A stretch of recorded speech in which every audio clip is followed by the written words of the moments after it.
Boa tarde a todos e todas.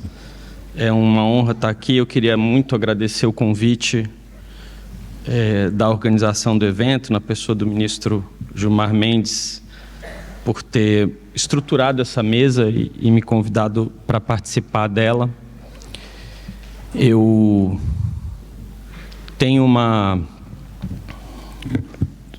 não sei se todos vocês sabem, mas eu também sou professor e às vezes o cacuete, como eu sou professor há muito mais tempo do que eu sou ministro, o meu cacuete de professor ainda pesa mais.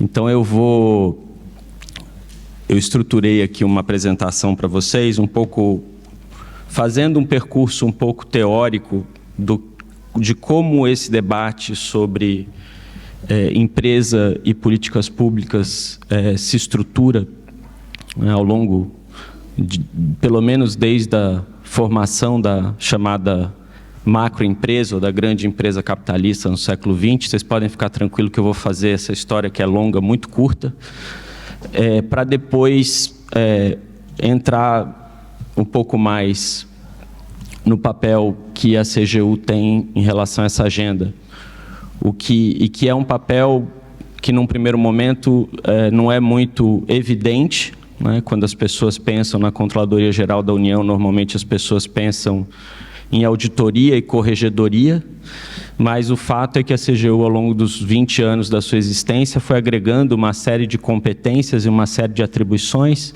entre elas atribuições específicas relacionadas à integridade pública e à integridade privada. Bom, mas vamos lá, vou tentar cumprir o prazo aqui, não quero deixar o presidente de Portugal esperando, né? E cumprir o meu prazo aqui até 3h15.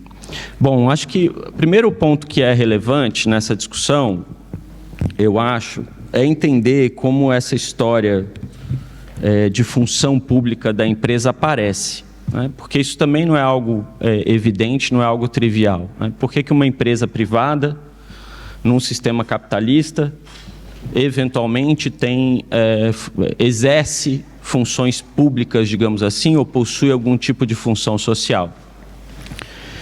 No fundo, essa discussão ela acontece na virada do século XIX para o século XX, a partir das tentativas que o Estado começa a fazer de controlar o poder econômico das empresas.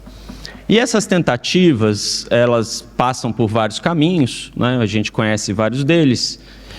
Em algumas situações, o Estado se apropria de um determinado setor da economia e passa a exercer aquela atividade por conta própria. Em outras situações, ele acaba regulando o setor.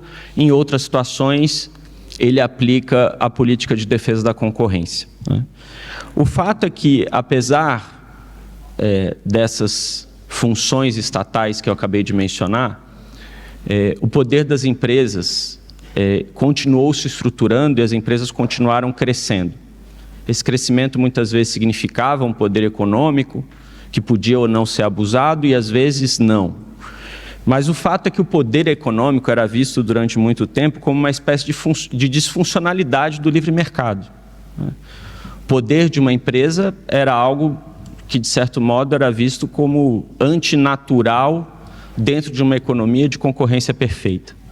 Inclusive, um economista americano muito famoso, chamado John Kennedy Galbraith, que foi um dos principais idealizadores do New Deal nos Estados Unidos, ele dizia que o inimigo do modelo de concorrência perfeita, acho que o Dr. Rubens vai gostar dessa frase, que o inimigo do modelo de concorrência perfeita não era o mercado, era o engenheiro.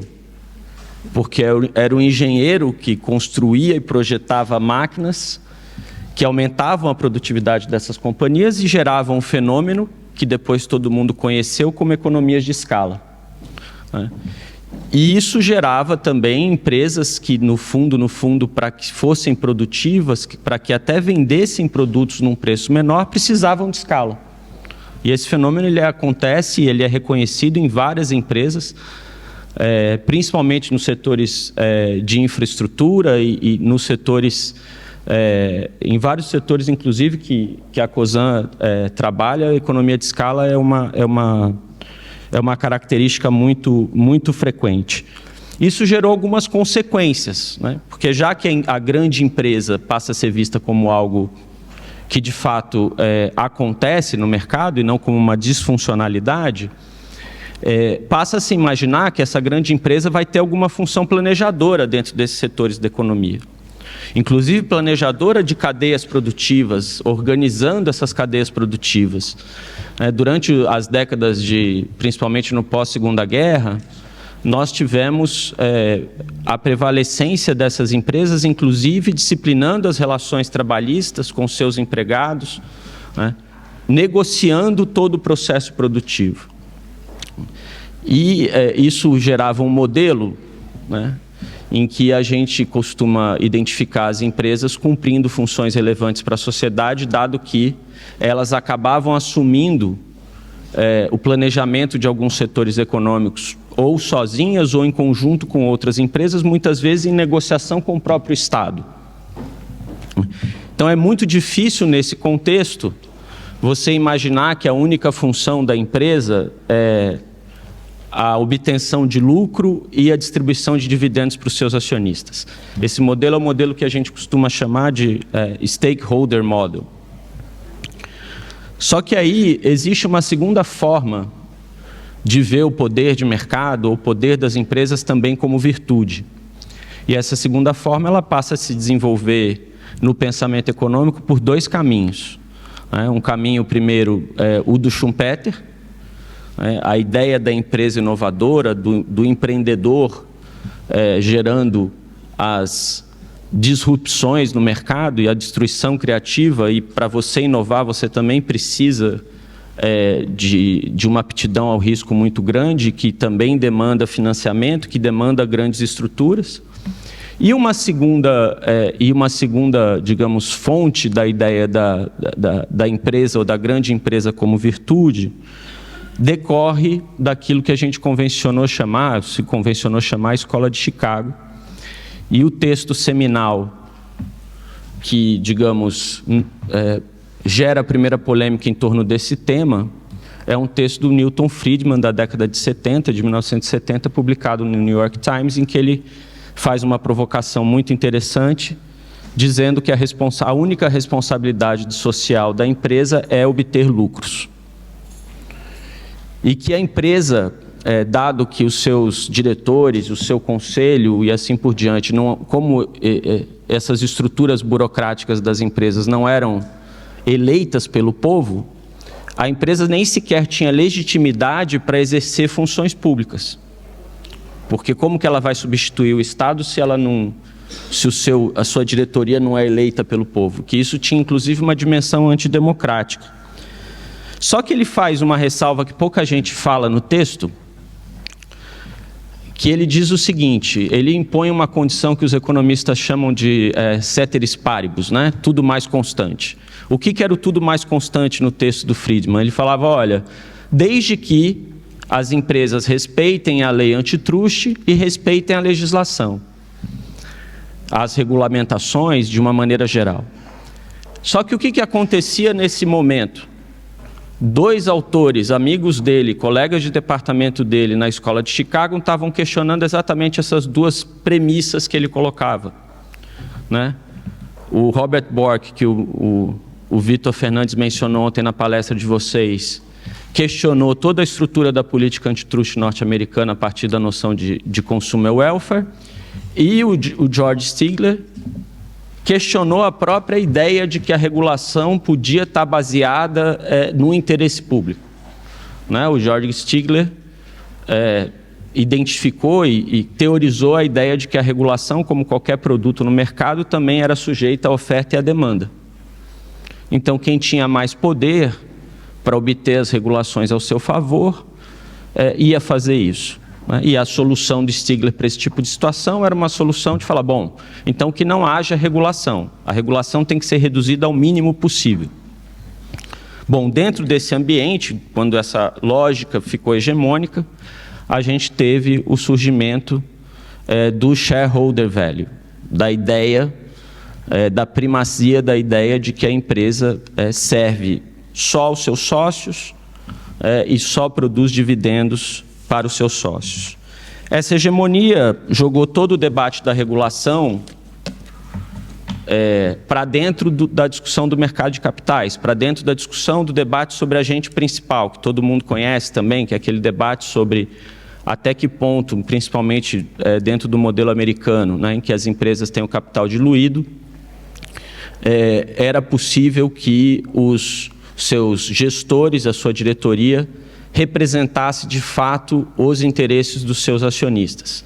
Então você passa a regular essa relação, a garantir que os seus gestores, que a diretoria da companhia, como, digamos assim, os agentes, garantam os interesses do principal, que são os acionistas que delegam poderes aos seus gestores. Até que veio a crise de 2008. Até que vieram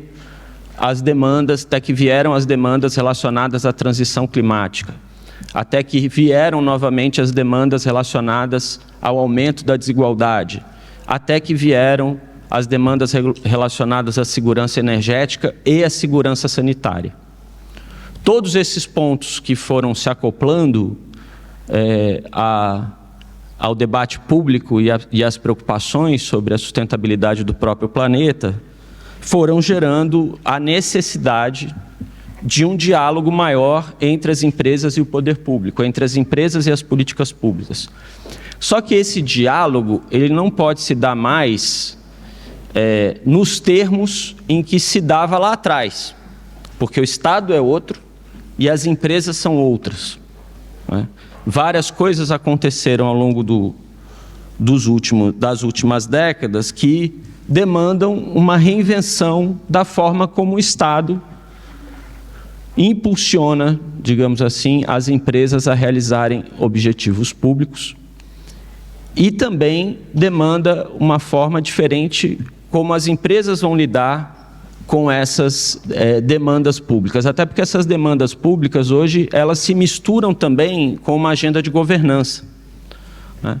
A agenda de diversidade, a agenda de igualdade de gênero dentro das companhias, por exemplo, no fundo são agendas de governança, de formas distintas de se gerir uma companhia, de se buscar efetividade dentro de outra lógica.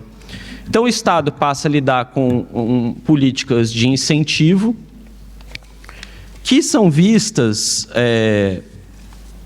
eu acho, pelo menos, eu tenho conversado muito, inclusive, com o ministro Messias, que está aqui acompanhando a palestra, que aparecem dentro de uma noção mais ampla de integridade.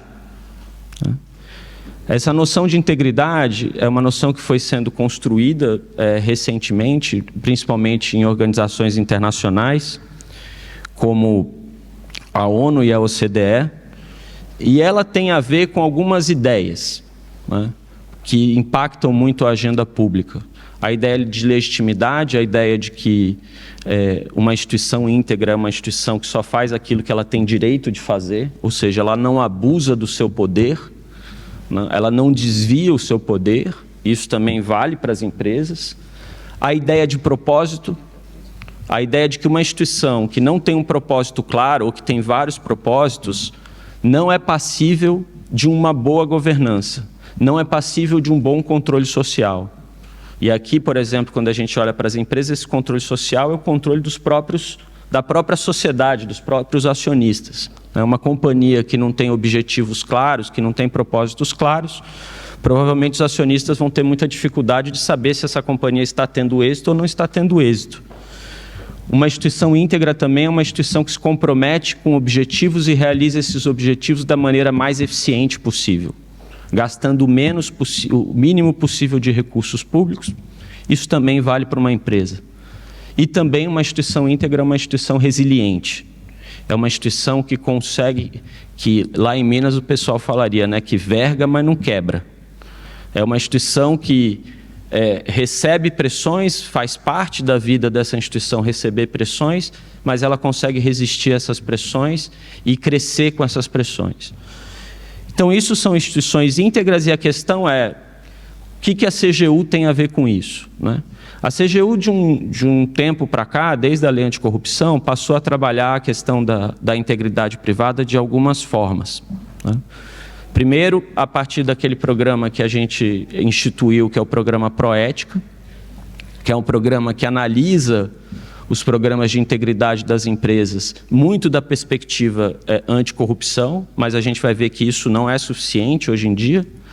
E, a partir disso, confere uma espécie de selo para essas empresas, para que elas possam trabalhar esses programas de integridade a partir de uma constatação de que um órgão do Estado brasileiro conferiu essa denominação. A gente trabalha também a integridade a partir dos acordos de leniência que nós celebramos, em que nós, muitas vezes, impomos esses acordos de leniência na negociação com as empresas, esses programas de integridade na negociação com as empresas, e monitoramos esses programas. E agora, com a lei anticorrupção, com a nova lei de licitações, nós também estamos regulamentando a necessidade desses programas de integridade para empresas que contratam com a União em valores maiores que R$200 milhões. Existe ainda agora, para finalizar, uma nova fronteira da integridade, que é a integridade digital. Cada setor da economia vai adaptar os seus programas de integridade para o setor em que trabalha. Há também, eu falei aqui de documentos da ONU, documentos da OCDE. Esses documentos têm trabalhado a noção de integridade digital. A noção de integridade digital traz à tona uma forma de regulamentação da relação entre o Estado e as plataformas, e eu estou falando isso aqui para concluir, porque o tema geral do Congresso é governança digital, demanda um tipo de relação a partir de uma lógica de regulação processual. O ministro Gilmar Mendes e o Vitor, que eu menciono de novo aqui, escreveram um artigo recentemente mencionando essa necessidade. E essa regulação processual aparece a partir de deveres de implementar mecanismos e processos para inibir e evitar resultados danosos e mitigar efeitos de conteúdos ilegais, por exemplo, mas não só ilegais.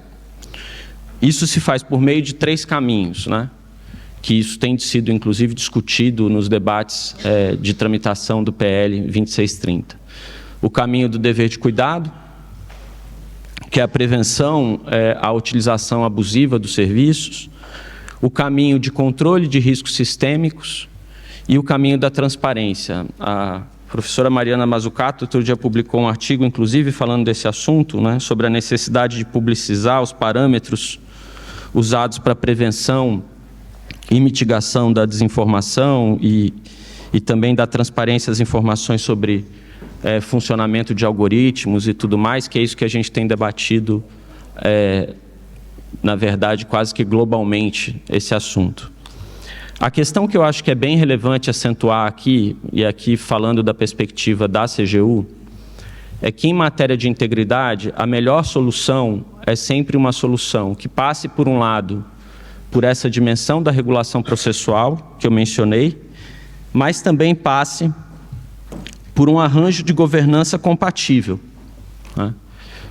Nós estamos lidando com compatível com uma regulação responsiva e a partir, no meu entendimento, de um processo de negociação, tanto com a sociedade civil como com as empresas que vão ser reguladas. E por que eu digo isso? Porque nós estamos falando de mercados que vivem transformações cotidianas e constantes. Empresas que hoje dominam um determinado mercado, amanhã, com uma inovação, podem deixar de dominar e outra empresa aparece. Então, é o tipo de regulação que vai se estruturar não a partir só de uma dimensão de controle e comando, mas também vai ter que se estruturar a partir de uma dimensão que permita uma negociação constante e uma transformação constante da própria regulação. É uma regulação que, por natureza, tem uma dimensão de instabilidade.